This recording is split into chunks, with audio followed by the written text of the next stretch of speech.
Boujma Mohamed Arzqi. Boujma Mohamed Arzqi, c'est mon vrai nom. Et on a ajouté mon nom d'artiste, qui est Lankis. Et alors, ça devient Boujma Lankis. Je veux bien que le public sache que je m'appelle Boujma Mohamed Arzqi. Et Lankis, c'est un diminutif de l'Anqa. Donc on m'a ajouté ce prénom de Lankis et c'est resté dans ça. De toute façon, ça a été depuis ma jeunesse, depuis les années 45 qu'on m'a appelé Lankis. Depuis toute ma jeunesse, vraiment ma jeunesse, je peux descendre jusqu'à aux années où j'étais à l'école, c'est-à-dire jusqu'à 8 ans, 10 ans, 11 ans. J'ai été toujours attiré par la musique et par le chant. Je vais vous étonner peut-être, le premier chanteur que j'ai voulu imiter, ce n'était pas un Algérien, c'était un Français qui avait une popularité énorme, c'était Tino Rossi. Tino Rossi, c'est un Italien de naissance, et c'était un Français par la suite. Il était très connu et très populaire. C'est le premier chanteur que j'ai voulu imiter. Et par la suite, évidemment, je vivais dans un quartier qui s'appelle Birdjbah. Je peux même dire que c'est la capitale de la Casbah. Pourquoi?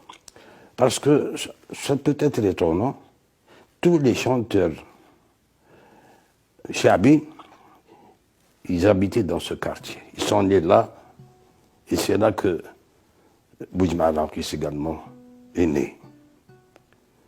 Et par la suite, à l'âge de 11 ans, 12 ans, on a déménagé, mon père a déménagé vers Notre-Dame d'Afrique. Notre-Dame d'Afrique, les années 40, 41, 42, c'était vraiment un quartier formidable parce que c'est toutes des villas, c'était tranquille, c'était beau, C'est là que j'ai commencé à m'inspirer de chanter et de jouer de la guitare. Il y avait un coiffeur qui était dans le quartier où on allait pour nous donner des coupes de cheveux. Le bonhomme, il s'appelait Abd. C'était l'oncle de Maryam Abd. Elle est très connue, c'est une chanteuse qui est maintenant en France, mais c'était une chanteuse vraiment, une très belle petite qui chantait Madame Maryam Abd. Là, j'avais une guitare, et pendant les années 42, 41, 42, 43, il était interdit, pas interdit par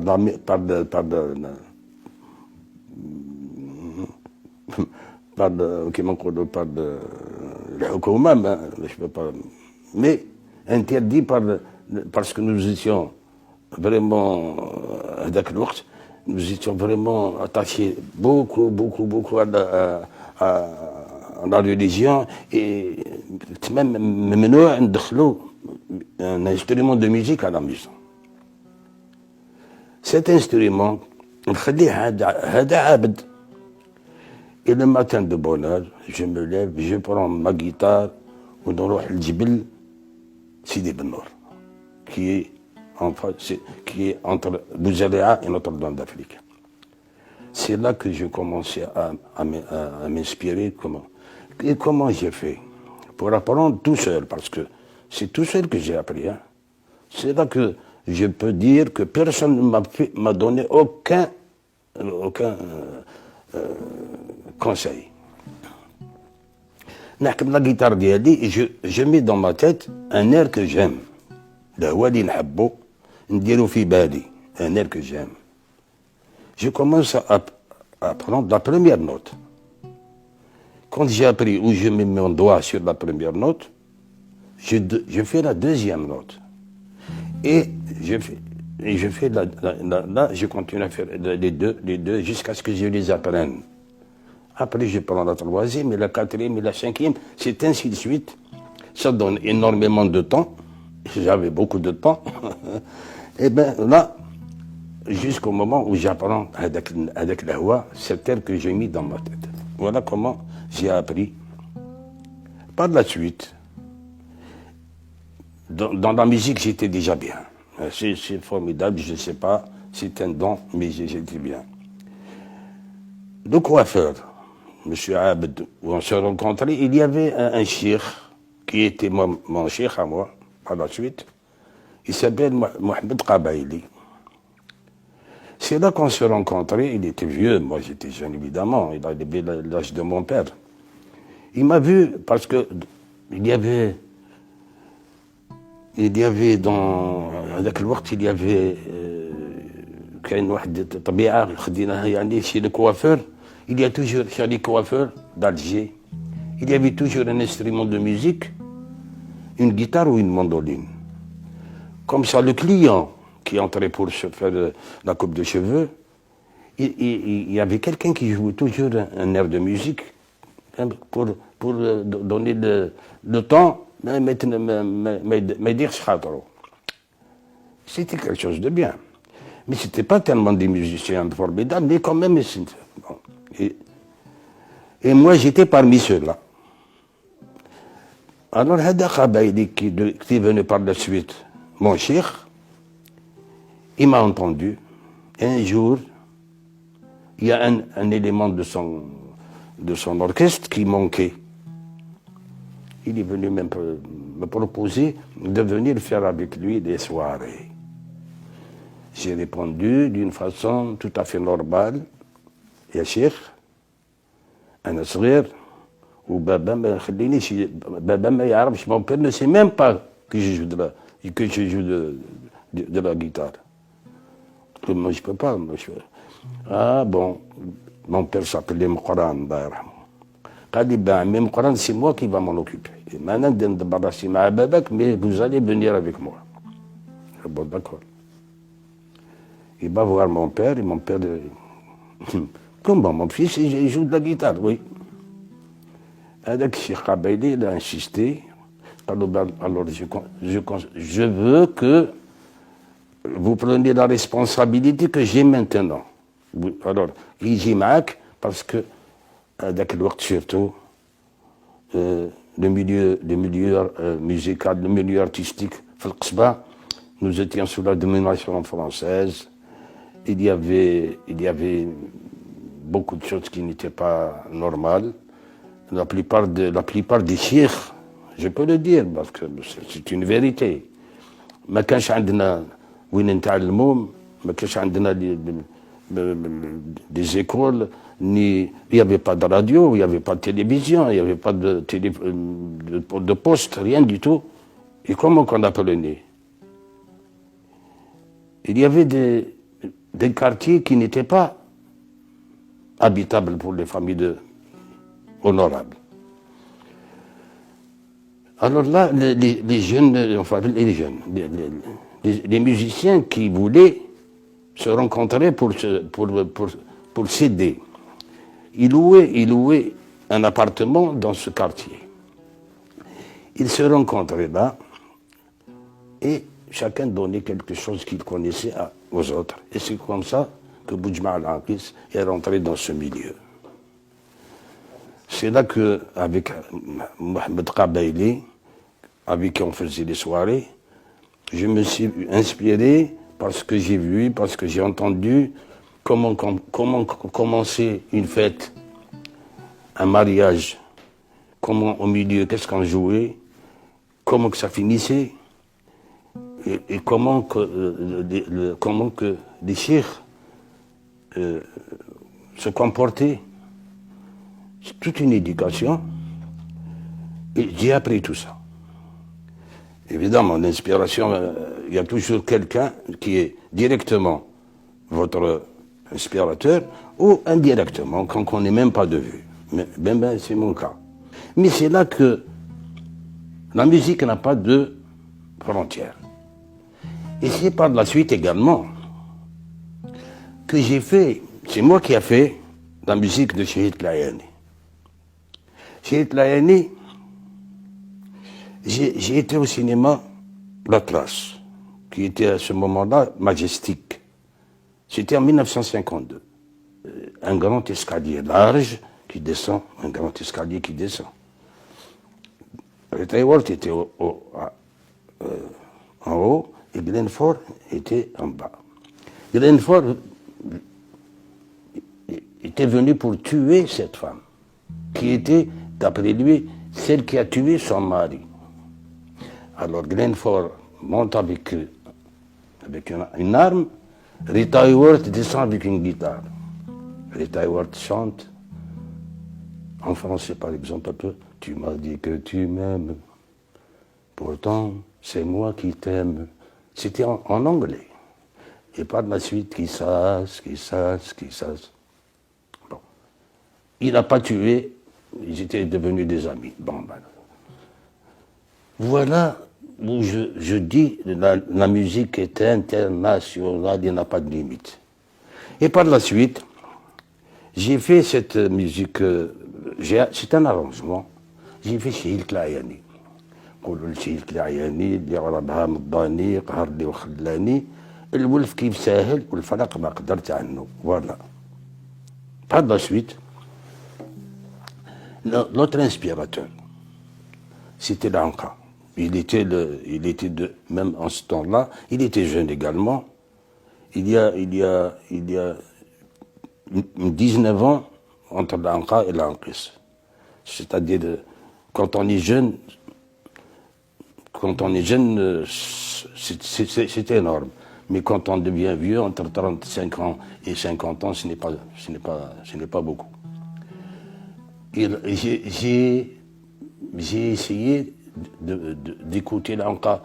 On n'avait pas le droit, j'avais pas le droit d'entrer dans une soirée, parce que j'étais jeune et pas invité. Alors, de loin, je m'inspirais, j'écoutais l'Anka. Voilà, c'est le deuxième inspirateur.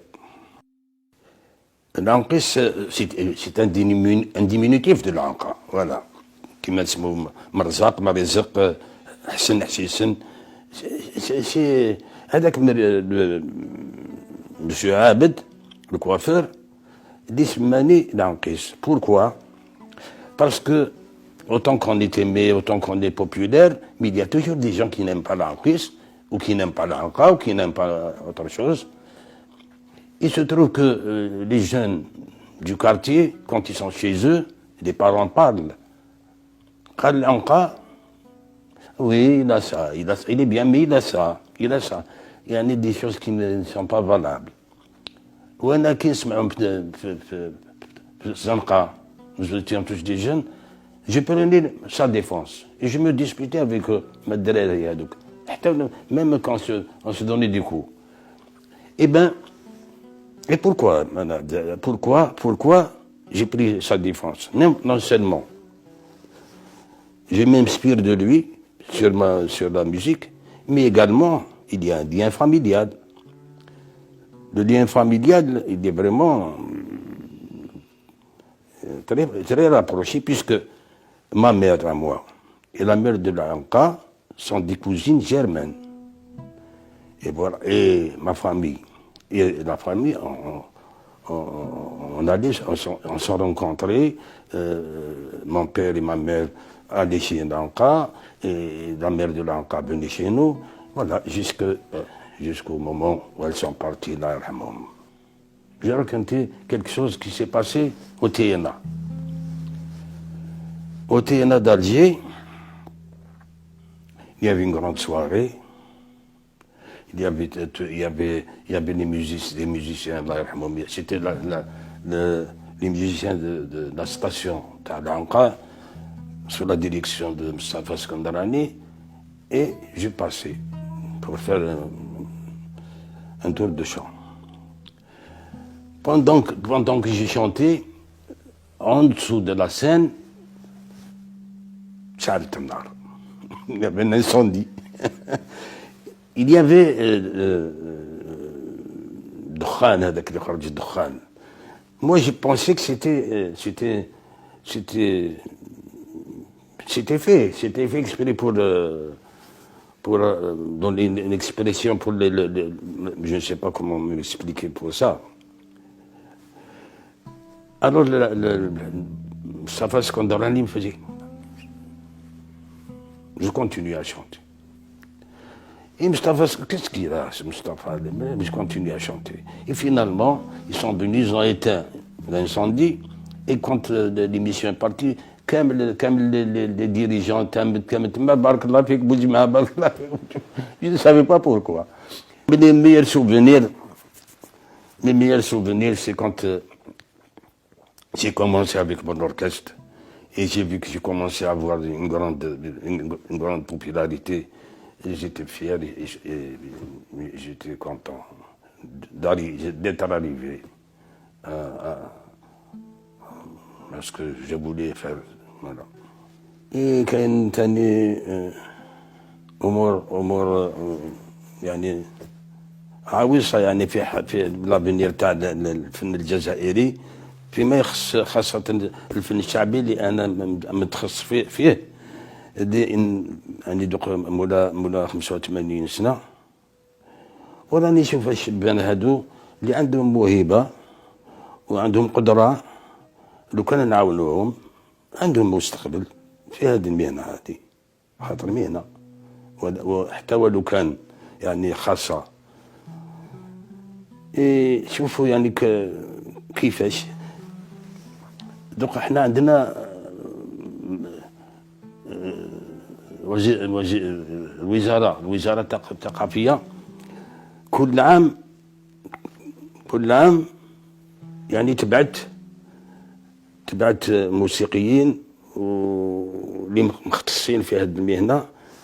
انا كنت يعني البريزيدون دو جيري، وكان عندنا كل عام في رمضان العشريه الاخرانيه نجيبوا هاد الشبان اللي يروحوا، كاين واحد من قسنطينه، واحد من عنابه، واحد من سكيكدا، واحد من العاصمه، الاخر من تيزي وزو، واحد 20 من هاد الشبان اللي كان محسوب عندهم اللي جابوهم عندهم قدره. يعني احنا نزيدوا نشوفوا شكون ملاح في هاد 20، ولكن ننساوهم ما نزيدوش نشوفوهم خلاص. هذه هي وين انا ماذا بيا، خاطر انا جيت من تما يعني جي با بور اريفي، يعني باش الانسان يوصل يلتقى العراقيل بزاف. لو كان هذوك العراقيل هذو نحيوهم لهذا الشبان هذا، وعلاه رانا دوك عندنا كل حاجه، يعني كاين كل حاجه واجد، على حنا نديروا لهم العراقيل؟ يا اخي هذا فن ديالنا، فن بلادنا، نقدموه نسايسوا عليه. وماذا بينا كي يكون عندنا مغنيين وثقافيين يعني بصفه عامه اللي يشرفوا البلاد الجزائر، كي تبقى عندنا حنايا يعني الجزائريين واللي متكلفين بهذه الامور. هاد الثلاثه اللي جاوا الاولين وكان يعني بالحقيقه نجوزوهم في التلفزيون في الراديو، كي يكونوا الحفلات رسميه يعني تاع 1 نوفمبر 5 جويي 19 جوان، نعطيوهم يجوزوا في الحفلات باش الناس تعرفهم. ان شاء الله يكونوا يشوفوا فيا، نعطيهم خاطر نجت من تم، نعطيهم ننصحهم على حاجه، نقول لهم يا ولادي اللي يحب حاجه يوصل لها بالاراده والحب. الاراده والحب هذاك المهنه اللي تحب توصل لها، يعني دوك رانا نهضروا على الفن ديالنا. اذا كان يحبوا الفن هذا ديالنا وتكون عندهم الاراده وحب الفن ينجحوا، حتى ولو يكونوا هذا العراقيل، بصح ان شاء الله ما يكونوش. هذا نتمنى لكم يعني النجاح. وحنا وصلنا لدرجه درنا واش نجمنا، وانتم المسيره تبقى لكم ان شاء الله، تنجحوا توصلوا لدرجه عاليه كامله. ولكن انتم على كل حال عندكم امكانيات، يعني دوقاتك اللي عندنا الانترنت او الشبان هادو الانترنت وجيزي دار لكم التاويل، عندكم الانترنت يعني اللي الانيشياتيف هذه اللي دارت جيزي هاكم شوفوا انا راني تما في انترنت. لو كان ماشي انترنت مانيش نهضر معكم. يبان جيسبير كو vous serez également à cette place où je suis grâce à internet grâce à جيزي. انا نهضر معكم يا نيشان، ولا كنت تسمعوا ولا ما كنتش تسمعوا، كان يقول لكم باللي عندكم الامكانيات، اللي عنده المواهب اللي باش ينجح في هذه المهنه. وراني انا شيخكم يا اخي، انا شيخكم تقولوا شيخكم، تبع شيخ كيما لا تنجح. تنجح ان شاء الله تنجح. ما بان وعليه يا بحر الطوف، يا بحر الطوف، يا بحر الطوف.